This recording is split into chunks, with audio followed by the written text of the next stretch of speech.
Et si quelque chose qui semblait oublié détenait la dernière vérité sur quelqu'un que vous aimez, un vieux vêtement, rangé au fond d'un placard, apparemment sans valeur. Mais que se passerait-il si, à l'intérieur, caché dans le silence du temps, se trouvait un mot, une lettre, un adieu? Avez-vous déjà réfléchi à toutes les histoires qui sommeillent dans des objets que nous sommes sur le point de jeter?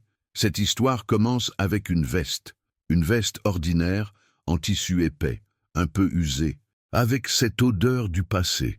Elle restait là, pliée dans le coin d'un carton, tandis que la famille rangeait ce qui semblait n'être qu'une énième tentative de repartir. Des années s'étaient écoulées depuis la disparition de Daniel. Un jeune homme de 19 ans, plein de vie, parti de chez lui un après-midi pour ne jamais revenir. Depuis, il ne restait que des questions, des photos vieillissantes sur l'étagère et un vide dans des conversations autrefois pleines de rire. Le temps passa, comme toujours. Mais il n'enleva pas le sentiment de perte. La douleur se transforma en silence, en routine, jusqu'au jour où la mère de Daniel, en triant ses affaires à donner, ramassa cette veste. C'était un instinct. Elle faillit la mettre directement dans le sac de dons, mais pour une raison inconnue. Peut-être un souvenir, peut-être un désir. Elle la garda quelques secondes de plus. Et puis, elle sentit quelque chose dans la poche. C'était un morceau de papier plié, vieilli, fragile, et avec une écriture, familière qu'elle n'avait pas vue depuis des années. C'était la sienne. C'était Daniel. Un morceau de lui, là, après tout ce temps. Une lettre manuscrite, glissée dans le tissu de sa veste, comme si elle attendait le bon moment pour être trouvée. Que feriez-vous si vous receviez un message comme celui-ci, après si longtemps? Seriez-vous capable de le lire jusqu'au bout?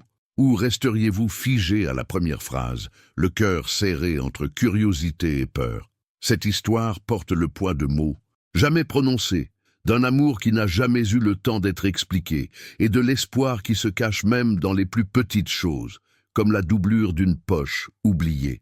Il ne s'agit pas seulement d'une disparition, il s'agit d'un héritage, du pouvoir des messages qui résistent à l'épreuve du temps.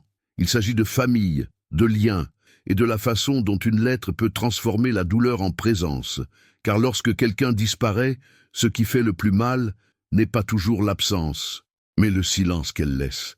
Et cette lettre écrite par Daniel a brisé ce silence d'une manière inimaginable. Avez-vous déjà vécu cela? Avez-vous déjà vécu quelque chose qui vous a donné l'impression que cette personne ne vous a jamais vraiment quitté? Restez avec moi jusqu'à la fin, car ce que vous allez découvrir pourrait vous surprendre. Le contenu de cette lettre et son impact révèlent plus que de simples mots. Il révèle un cœur qui a encore essayé de communiquer, même après tant d'années. Maintenant, je veux vous emmener plus en profondeur dans cette histoire, et c'est là, cette lettre entre ses mains, que tout a basculé. Les mots choisis par Daniel, calmement et courageusement, semblaient lui parler directement au cœur, et, d'une certaine manière, au nôtre aussi.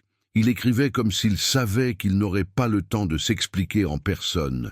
Chaque phrase exprimait un mélange d'adieu et d'amour, de douleur et d'affection. Comme si, même en disparaissant sans me prévenir, il souhaitait qu'on se souvienne de lui avec sincérité. Difficile d'expliquer ce qu'on ressent en lisant un texte comme celui-ci. On a la gorge serrée, difficile à dénouer, mais on y ressent aussi une certaine paix. Car lorsqu'un être cher laisse derrière lui un message comme celui-ci, peu importe le temps qui passe, on a l'impression qu'il est toujours là, guide, apaise, nous rappelant que l'amour ne disparaît pas avec l'absence.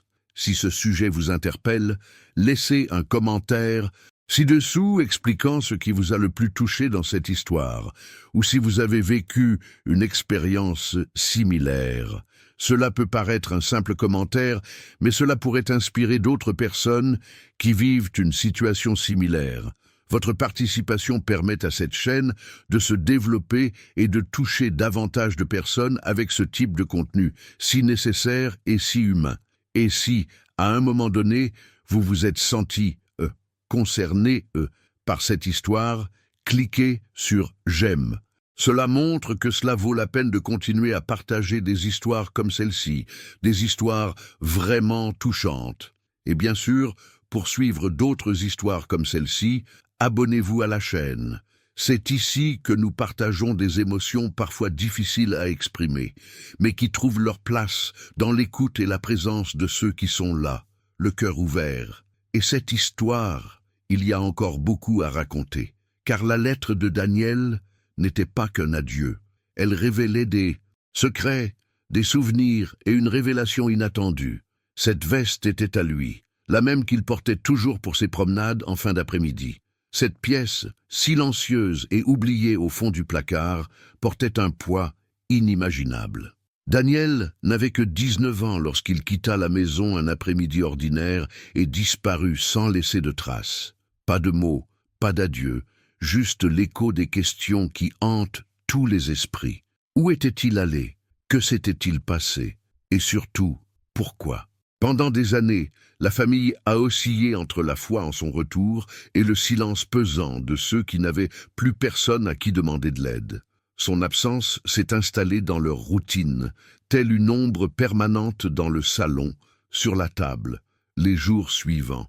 Il y a eu des anniversaires où il laissait encore un morceau de gâteau de côté, des Noëls avec un cadeau supplémentaire, emballé et rangé dans un coin, de petits rituels d'espoir, à la fois douloureux et réconfortants, car personne ne veut renoncer à l'être aimé, même quand tout semble indiquer la fin.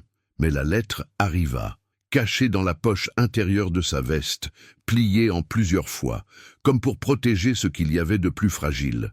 Le papier jaunissait déjà, l'encre commençait à pâlir, mais les mots étaient toujours là, clairs, directs et douloureusement vrais. Daniel écrivait comme s'il avait besoin d'exprimer ce qu'il ne pouvait dire à voix haute, comme s'il portait un poids trop lourd pour le porter en silence. Dans sa lettre, il décrivait un aspect de sa vie que personne d'autre ne voyait. Il évoquait les pressions intérieures, les peurs qui le consumaient, les attentes qui semblaient impossibles. Il ne blâmait personne, bien au contraire. Il disait aimer ses parents, ses amis, sa petite sœur, mais il exprimait aussi clairement qu'il ne se sentait pas à sa place, comme s'il menait une vie qui ne lui ressemblait pas vraiment, comme si tout autour de lui était en perpétuelle mutation. Sauf lui, c'est ce qui m'a le plus marqué, parce qu'il est facile de romancer la disparition, d'inventer des théories, d'imaginer de nouveaux commencements, d'idéaliser des fins heureuses. Mais parfois, la vérité est bien plus proche de la douleur que de la fantaisie. Daniel ne s'est pas enfui pour partir à l'aventure. Il essayait d'échapper à un silence qui le consumait, et c'est malheureusement plus fréquent qu'il n'y paraît. En lisant cette lettre tranquillement, respirant à peine, je me suis souvenu du nombre de fois où nous demandons « tout va bien ?» en nous attendant à un « oui » automatique, du nombre de sourires que nous acceptons comme des réponses, même lorsque nos yeux appellent à l'aide. Daniel était l'un de ces sourires, discret, gentil, poli, mais intérieurement, il portait des combats que personne ne remarquait. La lettre contenait aussi quelque chose qui m'a donné des frissons. À la fin, il écrivait « Si jamais on découvre cela, j'espère que ce ne sera pas seulement une fin, mais un début. Une façon d'ouvrir des conversations que je n'ai jamais eu le courage d'entamer. » Cela m'a fait réfléchir au nombre d'histoires qui restent enfermées dans le cœur de ceux que nous aimons. Des histoires qui pourraient tout changer si elles étaient racontées un peu plus tôt. Et c'est là que réside la transformation, dans le pouvoir d'une vérité d'ouvrir la voie à d'autres vérités, dans l'impact qu'un message peut avoir, même après si longtemps. À cet instant, la disparition de Daniel a cessé d'être un simple mystère. Elle est devenue un miroir, une invitation à observer plus attentivement ceux qui nous entourent, à interroger avec notre cœur, à écouter calmement et à comprendre que parfois, les gens n'ont pas besoin de réponse, juste de quelqu'un qui supporte le silence avec eux. Maintenant, je veux approfondir encore davantage ce sujet, car cette lettre qui semblait n'être qu'un adieu n'était en fait que le début d'une révélation à laquelle personne ne s'attendait. Ces jours semblaient durer des années, des mois qui s'écoulaient lentement, emportant avec eux espoir, patience et raison. Chaque matin, un membre de la famille se réveillait en pensant que ce jour serait peut-être venu. Le jour où le téléphone sonnerait avec des nouvelles, le jour où il frapperait à la porte comme si de rien n'était. Mais le temps passait, et seul le vide s'installait. Des affiches placardées sur des postes, partagées sur les réseaux sociaux, disséminées dans des quartiers entiers, avec la même photo figée dans le temps. Un léger sourire, une expression sereine, l'image de quelqu'un qui semblait aller bien, mais qui n'allait pas.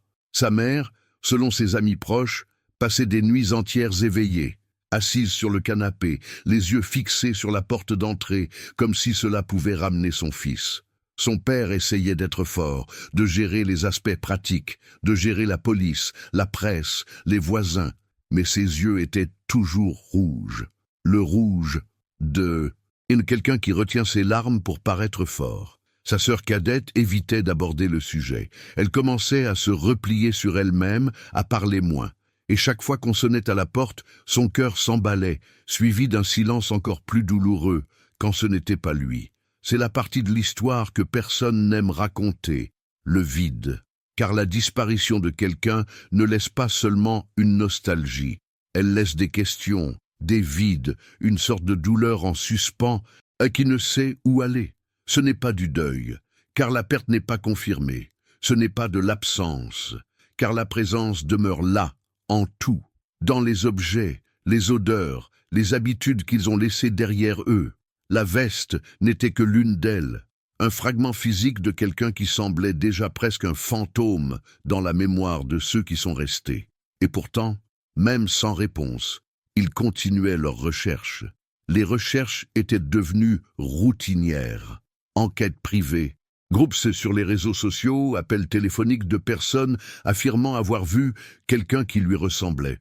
Chaque indice faisait naître une lueur d'espoir, mais aucun ne menait nulle part. C'était comme essayer de reconstituer le puzzle d'une image qui n'existe peut-être plus. En vérité, même si nous voulons croire que tout a une explication, il y a des moments où la vie se tait, et le silence devient le protagoniste. Un silence cruel et dévorant, plus douloureux que les mots durs, car l'absence de sens est ce qui trouble le plus. Pourquoi est-il parti? Que s'est-il passé? Fuyait-il quelque chose ou cherchait-il la paix? Aucune opportunité n'était écartée, et c'était peut-être là la pire punition, vivre avec toutes les possibilités ouvertes et sans aucune certitude de trouver le repos. Mais cette lettre a changé le cours de l'histoire. Elle n'a pas apporté de réponse complète, mais elle a ouvert des brèches. Elle a révélé des bribes d'une vérité jusque-là enfouie sous le poids de la peur, de la honte et de la pression invisible qui étouffent souvent les jeunes sans que personne ne s'en aperçoive. Dans ces mots manuscrits, il y avait une subtile supplication pour le pardon, une tentative d'expliquer l'inexplicable. Et plus encore, il y avait une supplication pour la compréhension, une supplication silencieuse pour que, même dans la douleur, l'amour survive. La lettre fut lue à la famille quelques jours après sa découverte. Personne ne put retenir ses larmes. Ce n'était pas seulement à cause du désir, c'était à cause de tout ce qu'ils auraient pu faire différemment, pour les conversations qu'ils n'avaient pas eues, pour les moments où ils avaient regardé sans voir. Chaque ligne lue à voix haute semblait ramener Daniel quelques secondes, pas physiquement, mais fondamentalement. Comme si, malgré son absence, il était là, disant « J'ai essayé, je me suis battu, mais j'avais besoin de partir.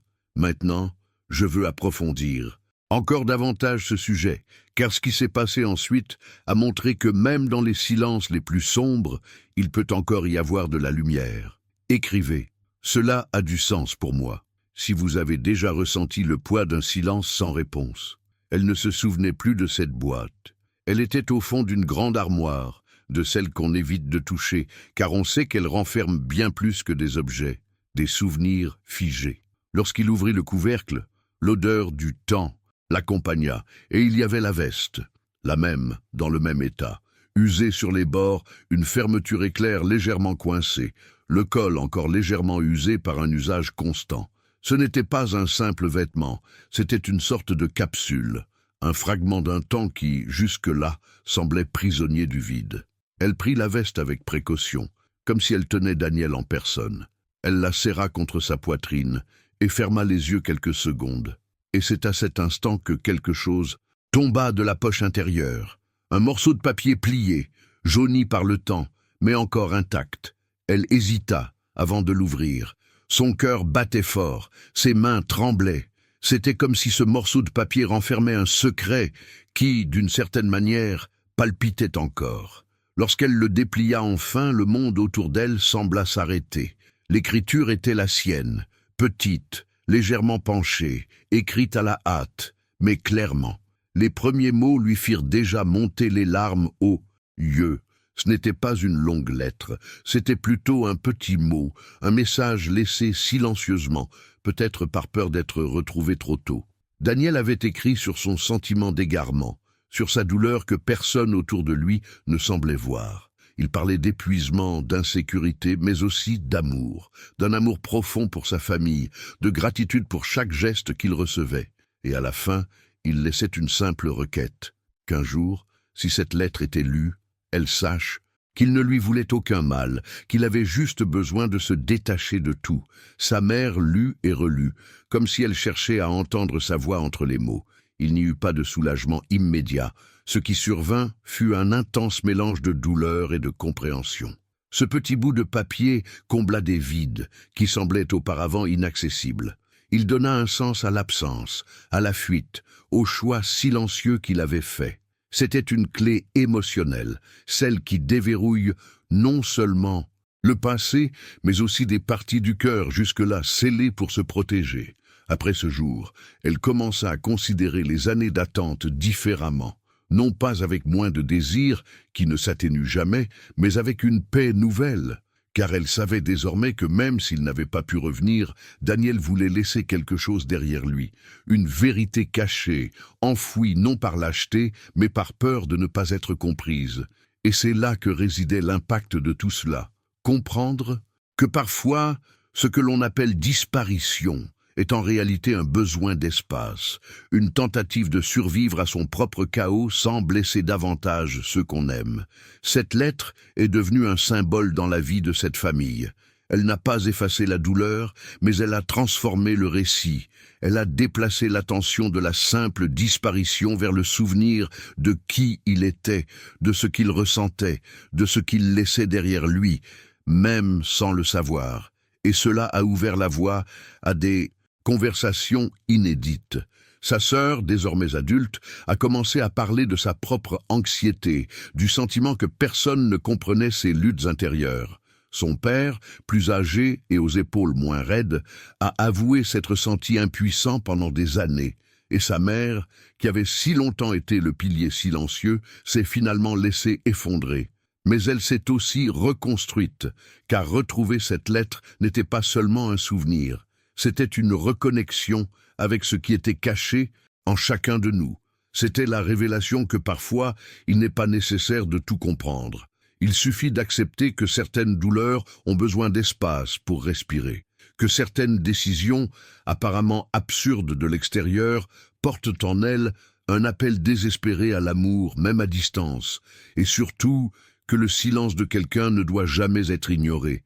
Il est presque toujours révélateur. Maintenant, je veux approfondir encore davantage ce sujet, parce que ce que cette mère a fait ensuite, avec cette lettre entre les mains, est devenu quelque chose qui a dépassé les murs de sa propre maison. Tandis qu'elle repliait soigneusement la veste, rassemblant chaque pli avec le soin que l'on porte aux souvenirs sensibles, quelque chose tomba sur ses genoux. Un petit morceau de papier jauni, aux bords légèrement froissés. Un morceau de papier qui semblait être là depuis des décennies, attendant d'être découvert. Lorsqu'elle le ramassa, elle sentit le poids d'un secret ancien, caché dans la doublure de cette poche comme un morceau de son âme. C'était une lettre, manuscrite. L'écriture était la sienne, celle de Daniel. Chaque trait révélait l'urgence, la fragilité, la sincérité. C'était la première fois que la famille voyait une écriture de lui, et l'émotion les submergea aussitôt. La lettre était pliée en plusieurs fois, comme s'il avait tenté de protéger quelque chose de précieux des intempéries. Les mots, bien que délavés, étaient encore lisibles. On percevait des tremblements dans les lignes, des traces d'encre délavées, comme si le message avait été écrit à la hâte, avec des larmes non essuyées et la peur de se perdre. son nom en haut, quelques virgules mal placées, et derrière tout cela, une vérité cachée qui attendait de transformer toute l'histoire. Lire ces premières lignes, c'était comme pénétrer dans un tunnel de souvenirs dont personne ne soupçonnait l'existence. Daniel était là, se révélant avec une honnêteté jusque-là impossible. Il parlait de sentiments qu'il ne pouvait exprimer à voix haute, de doutes qui le consumaient, de son manque de lui-même. Et plus que cela, il parlait d'amour, un amour silencieux et sincère qui s'étendait à sa famille malgré la douleur qui le consumait. La lettre n'était pas un adieu théâtral, c'était un adieu confus, douloureux et humain. Elle dit que si jamais cette lettre était retrouvée, il faudrait la lire calmement et respectueusement. Elle s'excusa d'être partie sans lui avoir expliqué tout ce qu'elle ressentait, mais laissa un appel clair, que son absence ne soit pas perçue comme une fin en soi, mais comme une étape d'un voyage qu'il ne pouvait pas toujours comprendre. Ce n'était pas seulement une histoire, c'était un appel à l'empathie, à la reconnaissance, à la connexion, même dans la rareté de la présence. Dans ces moments d'émotion, la famille a commencé à considérer Daniel non pas comme une victime d'une disparition, mais comme quelqu'un qui tentait de communiquer au cœur de son propre chaos. Cette lettre a été la révélation qui a donné un nouveau sens au silence. Elle a donné une voix à ce qui était longtemps resté caché parmi les vêtements, les espaces vides, les mots non prononcés. Et l'impact n'a pas été seulement émotionnel, mais mental. Il a transformé leur regard sur l'histoire qu'ils racontaient à son sujet et sur eux-mêmes. À partir de ce moment, les perceptions ont changé. Ceux qui auparavant évitèrent le contact visuel ont commencé à parler.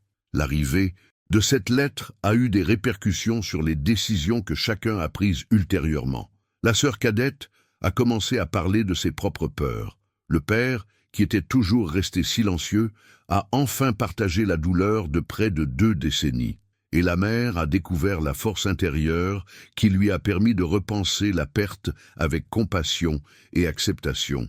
Ce fut une transformation intérieure collective, façonnée par cette révélation sous la forme d'un bout de papier. Je souhaite maintenant approfondir ce sujet, car ce qui était écrit dans cette lettre n'était pas seulement un message d'adieu. C'était un tournant, une invitation à voir au-delà de la disparition, à voir les décisions de Daniel comme le reflet d'un esprit tourmenté qui ne trouvait aucun autre moyen de trouver la paix. C'était le pont entre l'invisible et le visible, entre son silence et la voix de ceux qui restaient. Et c'est dans cette intersection entre absence et héritage que réside la véritable profondeur de cette histoire. La lettre commençait par un coup de poing dans la poitrine. « Si jamais je disparais, je veux que tu lises ceci calmement. » Ces mots sont comme un écho qui perce le silence de tant d'années, révélant une présence qui semblait perdue. Lorsque la mère de Daniel lut cette phrase pour la première fois, ce fut comme s'il reprenait la parole, non pas avec une voix, mais avec le poids du non-dit. Quiconque lit cela ressent un choc immédiat, une révélation qui met les sens en alerte.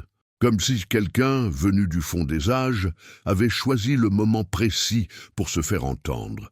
Ce début n'était pas un détail, c'était le cœur du message tout entier. Daniel y annonçait non seulement son absence, mais préparait aussi quiconque trouverait la lettre à l'écouter patiemment et attentivement. C'était un appel silencieux à la compréhension, et non à des réponses. Et cette distinction fait toute la différence, car on s'attend souvent à des explications complexes, alors qu'en réalité, il faut une écoute attentive du simple fait que quelqu'un ait tenté de s'exprimer. Et c'est là que j'ai eu une révélation profonde. L'état d'esprit qui façonne notre perception des disparitions, des pertes et des silences change radicalement lorsque nous comprenons qu'il ne s'agit pas seulement d'une fin. La lettre révèle un cheminement intérieur, des décisions prises dans un moment de douleur, une vérité cachée qui déborde du papier pour atteindre le cœur du lecteur. La transformation qui en résulte n'est pas rapide, mais profonde. Elle ouvre un espace de compassion là où auparavant il n'y avait que de l'incompréhension. Elle permet au deuil de prendre un nouveau sens, celui de se connecter à ce qui reste. En lisant cette lettre, nous pénétrons dans les coulisses de sa vie, découvrant les peurs qu'il nourrissait, ce qui l'a poussé à choisir une fuite aussi radicale. Comprendre cela a un impact émotionnel. Cela fait passer le récit de « on ne sait pas ce qui s'est passé » à « non ». Elle comprend pourquoi il a fait ce qu'il a fait. Ce pouvoir de recadrage est ce qui fait qu'une lettre devient bien plus que de simples mots sur le papier. Elle devient un pont entre l'existence et la mémoire. Aujourd'hui, je perçois l'importance de récits comme celui-ci, non pas comme des tragédies isolées, mais comme des catalyseurs de réflexion sur nos propres vies. Ils nous font reconsidérer des décisions que nous avons repoussées, des conversations que nous n'avons jamais eu le courage d'avoir, des mots que nous avons retenus de peur de révéler notre fragilité. Cette lettre a mis tout cela en lumière, non pas pour juger, mais pour éclairer ce qui était caché. Elle a rendu visible l'impact que peuvent avoir de petits gestes ou leur absence. La transformation commence là, dans notre perception de l'absence, dans notre façon de réagir au silence. La lettre de Daniel a offert à sa famille une occasion de transformation émotionnelle. La douleur est restée, mais a pris un sens nouveau. Elle est passée d'une absence inexplicable à une absence significative et comprise. Et cela change l'état d'esprit de ceux qui restent, change leur regard sur les disparus, transforme tout le chemin parcouru. Je souhaite maintenant approfondir ce sujet, car la véritable force de cette lettre ne réside pas seulement dans ce qu'elle dit, mais dans ce qu'elle apporte ensuite, dans les conversations, les décisions, les silences brisés, les blessures qui commencent à cicatriser. Il y a des révélations impossibles à exprimer avec des mots, mais qui résonnent profondément chez ceux qui la lisent. Et ce récit, aussi douloureux soit-il, nous invite à regarder de plus près notre quotidien, les personnes que nous aimons, les histoires derrière les regards, les demandes silencieuses que nous ignorons peut-être. C'est ainsi que cette phrase, la première, est devenue bien plus qu'un avertissement. Elle est devenue une force qui a engendré un véritable changement, transformé les souvenirs et créé un pont entre l'invisible et le visible, entre le silence et l'écoute. Elle nous a fait comprendre que le plus grand impact d'un message comme celui-ci réside dans ce qu'il suscite chez ceux qui le reçoivent. Commenté ci-dessous, cela a du sens pour moi. Si d'une certaine manière cette histoire a également résonné en vous, faisant écho à quelque chose que vous avez vécu ou à quelque chose que vous avez encore peur d'exprimer. Dans cette lettre, Daniel exprimait ses sentiments, ses questions, ses doutes. Il évoquait ses peurs profondes, ses nuits blanches, une lassitude qui dépassait le physique. Mais il précisait aussi qu'il ne s'agissait pas d'un adieu impulsif, ni d'une disparition soudaine. Il se sentait perdu, déconnecté de son propre chemin, comme s'il vivait une vie qui n'était pas la sienne. Et pourtant, il écrivait avec délicatesse, comme s'il savait que, d'une manière ou d'une autre, cette lettre survivrait, qu'elle serait retrouvée et lue calmement, avec amour et respect. C'était presque une révélation consciente, une réponse tardive, mais chargée de sens.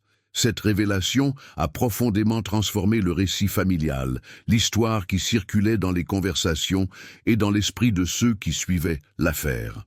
Soudain, la disparition n'était plus seulement un mystère effrayant.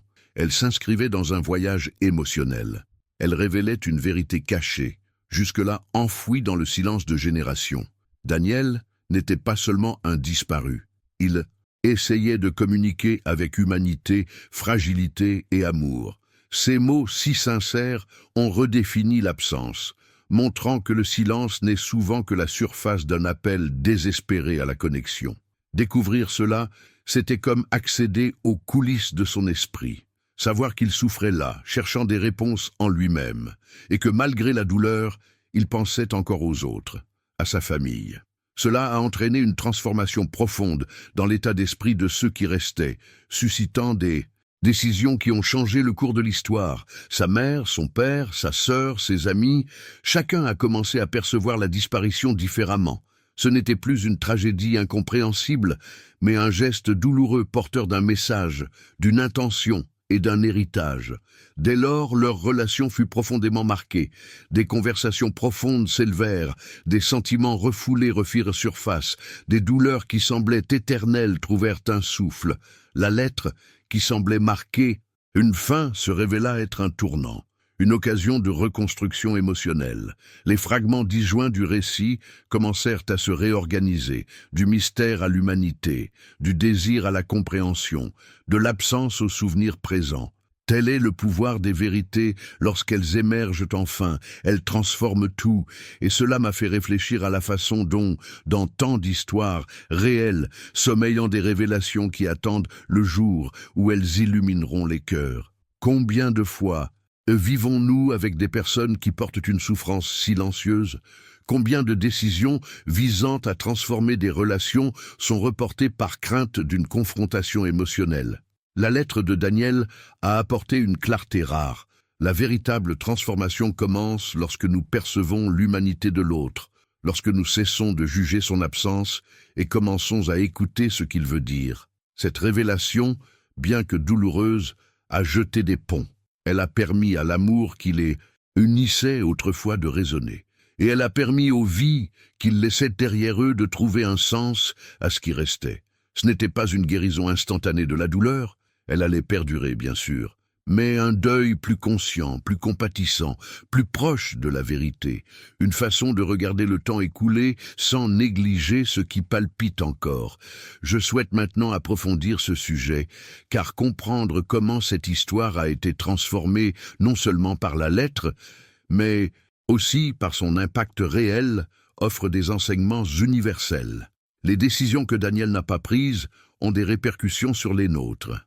Et contrairement au simple récit d'une disparition inexpliquée, nous constatons que ce type de message peut déclencher une profonde transformation émotionnelle, reconfigurer les liens, stimuler des changements d'état d'esprit et ouvrir le cœur à une véritable empathie. Réfléchissez avec moi. Combien de fois remettons-nous à plus tard des conversations qui semblent difficiles, mais qui pourraient redéfinir nos relations? Combien de vérités restons-nous sourdes à l'évidence par peur du conflit, du rejet ou de l'inconfort? Et combien de disparitions, de pertes ou de souffrances surviennent sans que nous sachions que derrière elles se cachait une demande silencieuse d'écoute et de présence? L'histoire de Daniel le révèle. Chaque silence peut avoir un impact caché, et chaque geste d'ouverture a le pouvoir de changer le destin, même tardif. Son message, écrit sur un papier fragile et caché dans une pochette, est devenu un nouveau regard sur ses propres relations. Un regard qui enseigne que la véritable force ne réside pas dans l'ignorance du silence, mais dans la tentative de le comprendre. Cette présence, même exprimée indirectement, peut résonner pendant des années. Qu'un héritage transformateur n'est pas forcément grandiose. Il peut s'agir d'une petite lettre, pleine de peur, mais pleine d'amour. Et c'est cette perspective que je souhaite partager avec vous aujourd'hui. Des révélations importantes se cachent parfois dans les plus petits détails. Et lorsqu'elles émergent, elles nous invitent à repenser notre cheminement et nos décisions. Non pas comme un jugement du passé, mais comme une ouverture vers un état d'esprit plus conscient et plus compatissant. Un état d'esprit qui honore la vulnérabilité, qui reconnaît la vérité cachée derrière le silence, qui permet une transformation personnelle et collective, même dans les circonstances les plus cruelles. Cette histoire reste ouverte, le mystère de la disparition de Daniel demeure. Mais aujourd'hui, un héritage, un témoignage authentique, une lettre authentique a tout changé. Cette transformation nous rappelle le pouvoir des petites révélations pour éclairer les longues ombres de l'absence. Et elle montre que, même lorsque les chapitres les plus difficiles restent inachevés, la manière dont nous racontons l'histoire peut être un premier pas vers la guérison. La mère de Daniel a raconté que, pour la première fois depuis des années, elle ressentait quelque chose de différent. Ce n'était pas un soulagement au sens strict du terme. La douleur était toujours là, vive, presque physique. Mais il y avait une présence là où auparavant il n'y avait qu'absence. C'était comme si, enfin, elle entendait la voix qu'elle avait tant implorée. Cette lettre, avec toutes ses imperfections, ses incertitudes et ses sentiments confus, lui apportait une sorte de paix, une harmonie imparfaite mais vraie. Elle a dit: « J'ai pleuré comme jamais auparavant, mais j'ai aussi serré ce papier dans mes bras comme si c'était lui, parce que, d'une certaine manière, c'était bien lui. Pendant toutes ces années, Ce qui faisait le plus mal, ce n'était pas l'absence de réponse, c'était l'absence d'adieu. Ce qui blessait le plus, c'était le vide du silence, sans aucune tentative d'explication, sans un dernier geste, sans un mot de soutien. Et soudain, elle était là, une lettre, un morceau de lui, une décision qu'il avait prise en silence, mais qui portait en elle du poids, de l'affection, de l'attention. C'était comme s'il disait « Je suis désolé de ne pas avoir pu rester, mais j'ai essayé de te laisser quelque chose à moi, quelque chose qui n'appartenait qu'à nous. » Et ce geste, aussi modeste qu'il puisse paraître à première vue, a eu un impact immense. Car lorsqu'une personne qui disparaît laisse un message, même écrit à la hâte, même conservé sans garantie d'être retrouvée, elle ouvre une brèche dans le mur de l'abandon. Elle montre que, malgré tout, il y avait de l'amour, il y avait une intention, il y avait du souvenir, et cela, pour ceux qui restent, change tout. Cela ne résout rien, cela ne ramène rien, mais cela reconstruit quelque chose en elle. C'est comme si, parmi les décombres de la douleur, une graine germait. Voilà la vérité cachée derrière bien des gestes d'adieu. Lettres, messages audio, notes, messages cachés. Il n'y a pas de grandeur dans tout cela.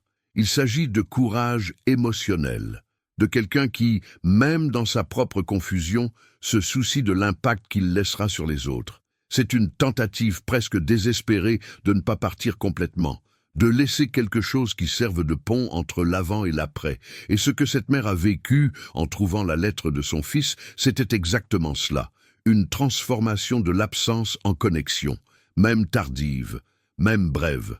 Son voyage prit une autre tournure. Il restait des questions, bien sûr. Il y avait encore du désir, mais maintenant, il y avait aussi un fil conducteur. Un fil reliant tout ce qui avait été vécu à l'invisible. Ce texte griffonné, et peut-être même écrit d'une main tremblante, apporta une nouvelle compréhension. Car parfois, l'essentiel n'est pas ce qui a été dit, mais ce qui a été tenté, l'intention qui se cache derrière l'écrit, la tentative de donner du sens même quand tout semble s'écrouler. Et il est curieux de voir comment cela s'intègre dans tant d'histoires que nous entendons. Des gens qui n'ont jamais dit au revoir, des parents qui n'ont pas pu dire « je t'aime » à temps, des enfants qui nourrissaient du ressentiment sans jamais en parler. Et, à un moment donné, tout cela devient un silence accumulé, un vide douloureux. Mais lorsqu'on laisse quelque chose derrière soi, une phrase, un souvenir, un geste, ce silence change de couleur, il prend forme, il devient un souvenir vivant, pas seulement une douleur. La lettre de Daniel était précisément cela, une façon de dire « même perdu, j'ai pensé à toi ». Et cette phrase, même si elle n'était pas écrite ainsi, transparaissait à chaque ligne. Car ce qu'il laissait n'était pas seulement une information, c'était de l'émotion, c'était de la présence, c'était de la vulnérabilité, et cela possède un pouvoir rare, le pouvoir de guérir des fractures qui semblaient impossibles à combler, le pouvoir d'apaiser une âme qui, pendant des années, a cherché des réponses, le pouvoir de rendre au temps ce qu'il semblait lui avoir enlevé, la chance d'une dernière connexion. Je souhaite maintenant approfondir ce sujet, car ce que cette histoire montre et ce que tant d'autres révèlent entre les lignes, c'est que même face à la perte, il est encore possible de reconstruire. Cette douleur ne doit pas être une fin en soi, et qu'un geste, aussi petit soit-il, peut avoir un impact bien plus grand qu'on ne l'imagine. Il y a des mots qu'on ne comprend vraiment que lorsqu'on n'a plus personne avec qui les échanger, quand la voix qui les prononçait autrefois n'est plus qu'un souvenir. Et alors, une simple phrase, qui aurait pu passer inaperçue auparavant, prend un poids qu'elle n'avait jamais eu. Dans le cas de la mère de Daniel, c'est exactement ce qui s'est passé. Cette lettre, oubliée pendant des années dans la poche d'une veste, est devenue plus qu'un adieu. Elle est devenue le pont entre la douleur et la compréhension, entre le silence et le sens. Car ce qui était là, griffonné sur un papier presque effacé par le temps, n'était pas seulement du texte, c'était un morceau de lui, et plus encore, c'était une intention, un effort pour laisser quelque chose qui demeurerait, même lorsque tout le reste aurait disparu. C'est ce qui fait que certains mots deviennent un héritage. Ils n'ont pas besoin d'être parfaits, ni organisés, ni même complets. mais ils doivent être vrais. Et lorsqu'ils le sont, lorsqu'ils viennent des profondeurs de quelqu'un qui ne savait plus comment aller de l'avant, mais qui tenait encore à laisser une trace, ils changent tout. C'est curieux comme l'absence peut devenir plus supportable lorsqu'elle est imprégnée d'un sens. Pas un sens logique, rationnel ou chronologique, mais celui qui jaillit du cœur, qui transforme l'absence en présence symbolique, qui nous permet de continuer même en morceaux, et c'est ce que cette lettre a apporté, une petite guérison, la clé de quelque chose qui semblait verrouillé à jamais, et en même temps un rappel que derrière la douleur il y avait encore de l'affection. Beaucoup de gens portent des blessures ouvertes parce qu'ils n'ont jamais reçu d'explication. Un « pourquoi ?» un « je suis désolé », un « j'ai essayé ». Parfois, ce qui manque, ce n'est pas la fin de la douleur, mais une tentative sincère de dire « tu comptais pour moi, même si je ne pouvais pas rester ». Cette tentative a un pouvoir transformateur. Elle permet à ceux qui restent de réorganiser leurs sentiments, de réécrire leurs souvenirs, de cesser de chercher des réponses là où elles ne les trouveront jamais. Et c'est là qu'intervient l'écoute attentive. Cette capacité à accueillir ce qui restait, aussi incomplet ou inattendu soit-il, comme une graine de reconnexion, car la lettre de Daniel aurait pu être lue avec révolte, avec colère, avec indignation, mais sa mère a choisi de la regarder avec amour, et cela a fait toute la différence. Le contenu de la lettre n'offrait pas de solution, n'expliquait pas tout dans les moindres détails, mais elle révélait une chose essentielle. Il se souciait d'elle, même s'il était perdu, même s'il était confus, même s'il partait. C'est l'une des vérités les plus profondes que des histoires comme celle-ci nous révèlent. Ce qui s'est passé n'est pas toujours le plus important, mais plutôt ce qui a été ressenti, ce qui a été tenté, ce qui est resté comme signe. Car ce qui reste, au final, ce ne sont pas seulement les souvenirs, ce sont les gestes, les choix silencieux. Les détails qui ne prennent sens que bien plus tard. Un mot, un enregistrement audio, une lettre, une phrase écrite à la hâte, mais avec un cœur sincère. Et si l'on prend le temps d'y réfléchir, cela s'applique à nous tous. Combien de mots omettons-nous de dire? Combien de sentiments réprimons-nous? Combien de fois pensons-nous avoir le temps, mais n'en avons-nous pas? Cette histoire invite à une réflexion qui va au-delà du désir ou de la perte. Elle parle de présence authentique, du courage de laisser une trace qui en vaut la peine, de la façon dont, souvent, l'amour ne se manifeste pas par de grandes déclarations, mais par de petits gestes qui résistent à l'épreuve du temps. Je souhaite maintenant approfondir ce sujet, car tout cela converge vers un point crucial, la façon dont nous gérons l'absence et la mesure dans laquelle nous la laissons se transformer en lien. Il y a une différence énorme entre perdre quelqu'un et perdre complètement le lien avec cette personne. Et lorsqu'il reste quelque chose, même symbolique, même fragile, ce lien se maintient. Il continue d'exister sous une autre forme. Commentez ci-dessous. Je suis aussi sur ce chemin. Si vous avez déjà eu l'impression qu'un seul mot suffisait à tout transformer. Des histoires comme celle-ci, aussi uniques soient-elles, ne sont pas rares. En réalité, elles ne nous parviennent pas toujours. Nombre d'entre elles sont enfouies, dans le silence des familles, dans des albums oubliés, dans des tiroirs que personne n'ouvre plus.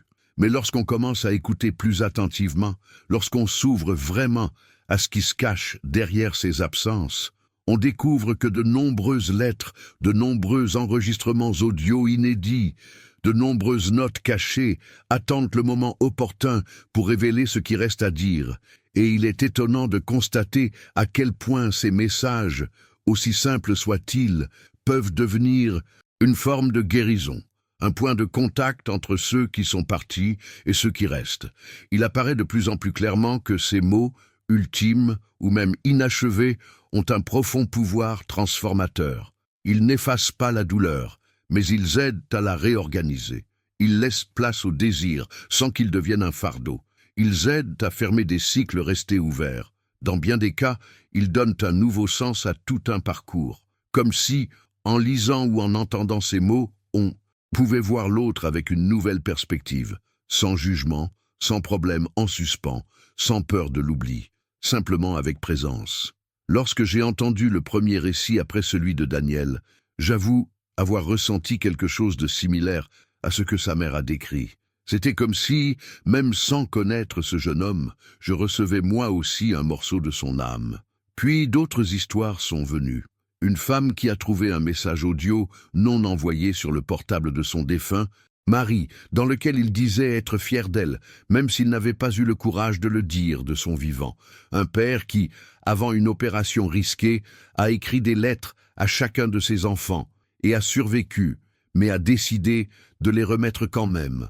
Un grand-père qui a laissé une enveloppe cachée contenant la clé de la vieille horloge familiale et un message qui disait « Certaines choses prennent du temps à être comprises. Ces gestes, si petits en apparence, ont un impact immense. Ils sont porteurs de vérité. Ni la vérité absolue, ni la vérité parfaite, mais cette vérité intime, humaine, brute.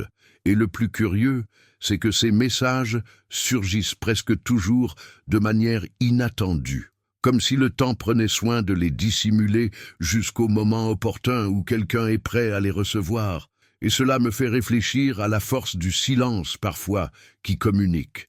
Parfois, ce n'est pas le mot qui manque, c'est le temps de digérer tout ce qu'il porte. Je souhaite maintenant approfondir ce sujet, car il y a une chose à laquelle nous n'avons peut-être pas réfléchi sereinement. Pourquoi ces ultimes messages, laissés sous ces formats, papier, audio, vidéo, nous touchent-ils autant ? Pourquoi avons-nous l'impression qu'il s'agit de révélations venues d'un autre monde? La réponse réside peut-être dans la nature du symbolique. Écrire une lettre avant de mourir, même sans savoir quand ni comment cela se produira, c'est créer un symbole. C'est concevoir un geste de continuité, de sollicitude, de présence au-delà de l'absence.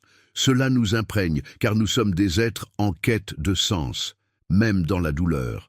Ces histoires nous rappellent un point essentiel. Le temps que nous passons avec ceux que nous aimons est limité. Mais l'impact de nos mots, de nos choix, peut transcender cette limite. Ce que nous disons aujourd'hui peut être ce à quoi quelqu'un s'accroche quand tout semble s'écrouler. Une phrase, un souvenir, un simple geste. Tout cela peut devenir un ancrage. Cela peut être ce qui maintient quelqu'un stable quand le sol s'effondre. Et parfois, au milieu du chaos, tout ce dont nous avons besoin, c'est de savoir que quelqu'un a pensé à nous, qu'il nous a laissé quelque chose, même si ce n'est qu'un simple mot disant « tout ira bien ». Le plus curieux, c'est que la plupart de ces lettres et de ces enregistrements audio n'étaient même pas destinés à être beaux. Ce sont des témoignages émotionnels et humains, truffés d'imperfections, de pauses et de gribouillis. Mais c'est là que réside leur force, car ils ne cherchent pas à mettre en scène la perfection, ils transmettent la vérité. Et la vérité, lorsqu'elle se dévoile, sans craindre de paraître fragile, a le pouvoir de toucher des lieux inaccessibles à la théorie. On atteint un point dans ce voyage où la douleur trouve un nouveau chemin, et ce chemin n'implique pas l'oubli.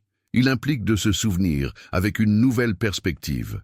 Accepter que nous n'aurons pas toujours de réponse, mais que nous pouvons toujours trouver un sens. Parfois, la lettre n'explique pas tout. L'enregistrement audio ne dit pas tout ce que nous aimerions entendre. Mais le fait qu'il existe, qu'il ait été créé intentionnellement, change tout. Il signale déjà l'amour. Et l'amour, même silencieux, est toujours un nouveau départ. Si vous deviez écrire une dernière lettre aujourd'hui, que diriez-vous?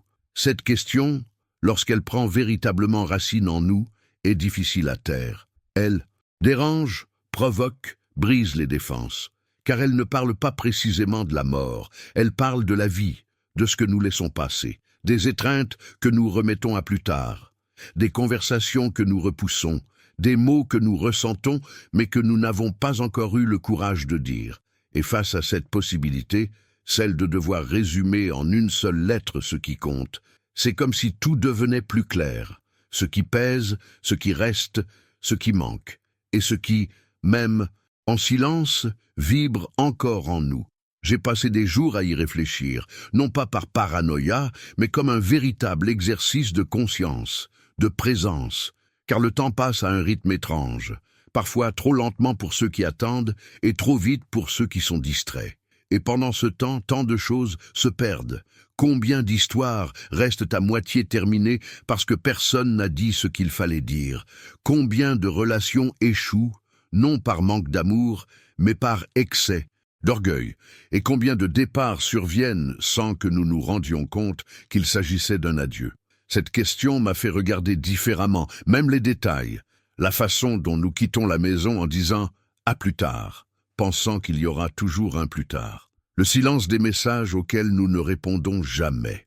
Les parents qui vieillissent en attendant une connexion, les amis qui étaient autrefois tout pour nous et qui sont maintenant loin sans raison particulière. Penser à écrire une dernière lettre, c'est penser à l'héritage. Mais c'est aussi penser au courage, car coucher sur le papier ce qui compte le plus exige une vérité que nous ne sommes pas toujours prêts à affronter. C'est différent d'écrire sur un coup de tête, pour se défouler. C'est écrire avec intention, avec abandon, avec vulnérabilité. Et si vous vous arrêtiez un instant et vous posiez vraiment cette question, qu'est-ce qui vous viendrait à l'esprit en premier?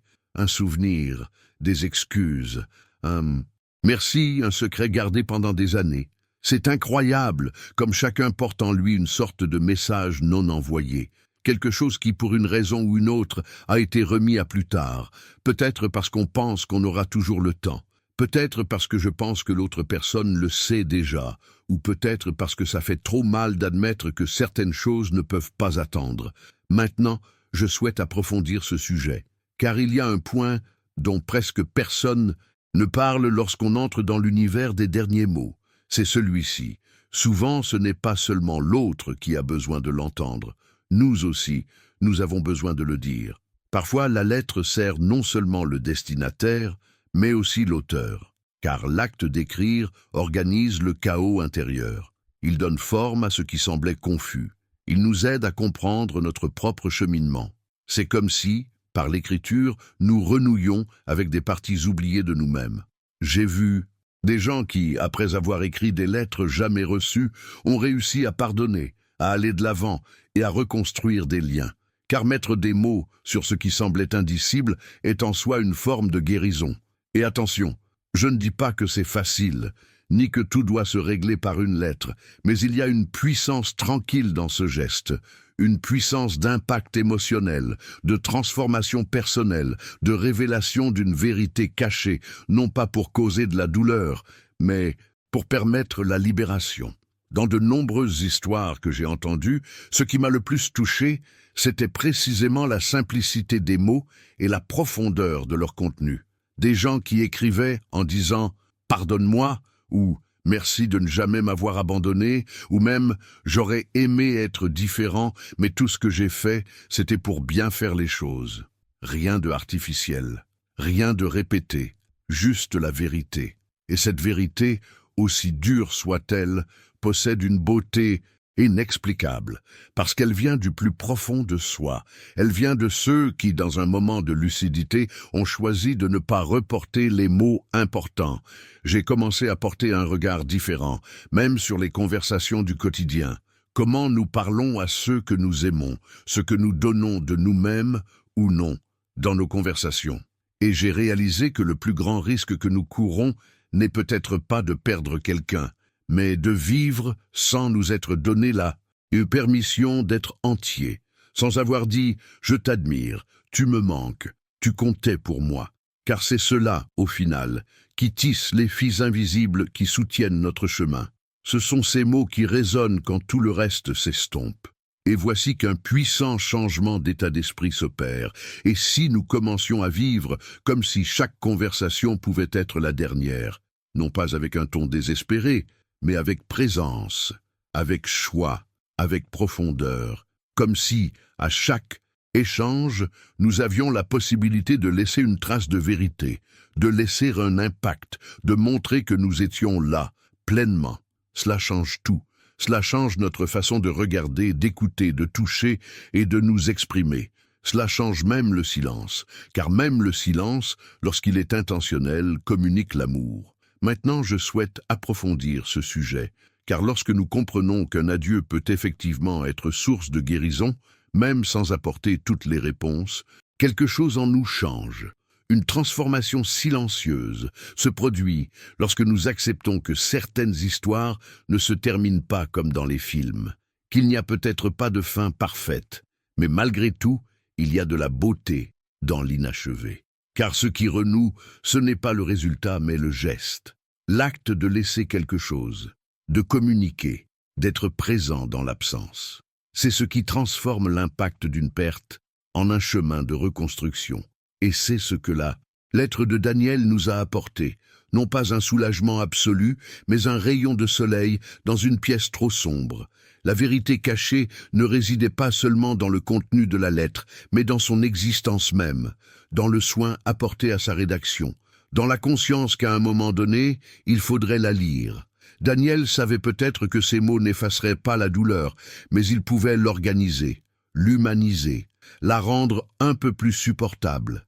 Et c'est ce que tant de familles rapportent lorsqu'elles découvrent les messages laissés par un défunt. Il ne s'agit pas de combler l'absence, mais de remodeler le vide, de le rendre plus vivable, moins acerbe. Cela m'a fait réfléchir à la façon dont nous percevons les coulisses de chaque match. De l'extérieur, nous pensons avoir disparu, que nous sommes partis, que l'histoire est terminée. Mais à l'intérieur, tout un univers se construit. Des décisions silencieuses, des tentatives de compréhension, des gestes posés comme des encres. Et cet état d'esprit change tout, car il nous pousse à regarder avec plus d'empathie ceux qui partent, mais aussi ceux qui restent. Il nous fait comprendre que ressentir, écrire ou laisser une trace émotionnelle n'est pas une faiblesse. Bien au contraire, c'est un acte de courage extrême. Je pense sans cesse à toutes les histoires qui existent, semblables à celles de Daniel, à toutes ces notes jamais retrouvées dans de vieux carnets, à tous ces enregistrements audio, enregistrés presque par accident, devenus des souvenirs sacrés, à tous ces derniers messages, même courts, qui véhiculent plus d'amour que des années de vie commune. Et pourquoi cela arrive-t-il? Parce que lorsqu'on réalise que le temps presse, les masques tombent. Ce qui reste, c'est l'essentiel, et c'est dans cet essentiel que réside le pouvoir des mots. Daniel n'avait pas besoin d'écrire une lettre pour qu'on se souvienne de lui, mais il le voulait. Il a choisi de laisser son propre récit, même sans savoir s'il serait lu. Cela révèle une lucidité impressionnante, un désir d'être non seulement une absence, mais une présence prolongée par les mots. Et ce genre de choix nous en apprend beaucoup sur notre responsabilité émotionnelle, sur l'impact que nous avons sur la vie des autres, et surtout sur notre capacité à être un pont, même lorsque nous ne sommes plus là. Cette histoire, comme tant d'autres, me montre que les adieux ne sont pas une fin. Ce sont des transitions, des changements de forme. L'amour perdure, même après la dernière phrase. Et parfois, il est plus fort, plus clair, parce que ce qui n'a pas été dit résonne plus fort en nous. Et c'est dans cet écho que beaucoup trouvent le sens de continuer. C'est comme si la lettre de Daniel disait silencieusement « Ne m'oublie pas, mais ne t'arrête pas non plus à cause de moi. Vis. » Et cela, d'une certaine manière, libère. C'est curieux de voir comment des mots écrits sur un bout de papier, oubliés depuis des années, peuvent avoir plus d'impact que des conversations entières qui n'ont jamais eu lieu, parce qu'il n'y a aucune distraction, aucune précipitation, aucune interruption. Il n'y a que lui et le lecteur, une connexion directe, presque spirituelle. La mère de Daniel a dit quelque chose qui me reste en mémoire. Quand j'ai lu cette lettre, j'ai eu l'impression qu'il me serrait dans ses bras. Et c'est peut-être là le véritable but d'un adieu bien prononcé. Accueillir, se sentir un peu moins seul, même dans la douleur. Son parcours a également changé, car lorsqu'on reçoit une telle épreuve, impossible de continuer comme avant. La façon dont elle a commencé à s'ouvrir aux autres mères, à partager sa douleur, à donner un sens à son propre deuil, prouve qu'il existe des chemins possibles, même lorsque la route semble terminée. C'est là qu'intervient l'état d'esprit de reconstruction. La décision de ne pas transformer l'absence en amertume, mais en force, en souvenir vivant, en présence aimante. Et si cela paraît trop sensible, c'est peut-être précisément parce que nous ne sommes pas habitués à ce genre de vérité. Car dans un monde qui nous apprend à ravaler la douleur, Ces histoires apparaissent comme des failles dans l'humanité. Elles ne promettent pas de tout guérir, mais elles nous aident à nous réconcilier. Et rappelez-vous que nous sommes tous liés par quelque chose qui transcende le temps et la logique, l'affection que nous nous portons les uns aux autres. Écrivez dans les commentaires. Cela a du sens pour moi. Si cette histoire a en quelque sorte éveillé quelque chose en vous, si cette histoire vous a touché d'une manière ou d'une autre, commentez ci-dessous. Cette lettre m'a parlé. Cela permet à la chaîne de comprendre que ce type de contenu vous touche et crée un espace d'échange avec ceux qui partagent vos sentiments. Parfois, une simple phrase peut susciter un dialogue profond et vous n'imaginez même pas à quel point votre commentaire peut aider quelqu'un qui traverse une situation similaire. Oh, et si vous souhaitez continuer à suivre des histoires comme celle-ci, pleines d'âme, de vérité et d'émotion, abonnez-vous à la chaîne ici.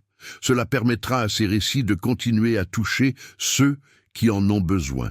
Et bien sûr, si cette vidéo vous a apporté réflexion, réconfort, laissez un j'aime. Ce n'est qu'un clic, mais cela a un impact considérable sur nous qui la produisons avec tant de soin. Il y a une vidéo ici pour compléter cette conversation. Cliquez ici et continuez avec moi. Nous avons encore beaucoup d'histoires à raconter ensemble.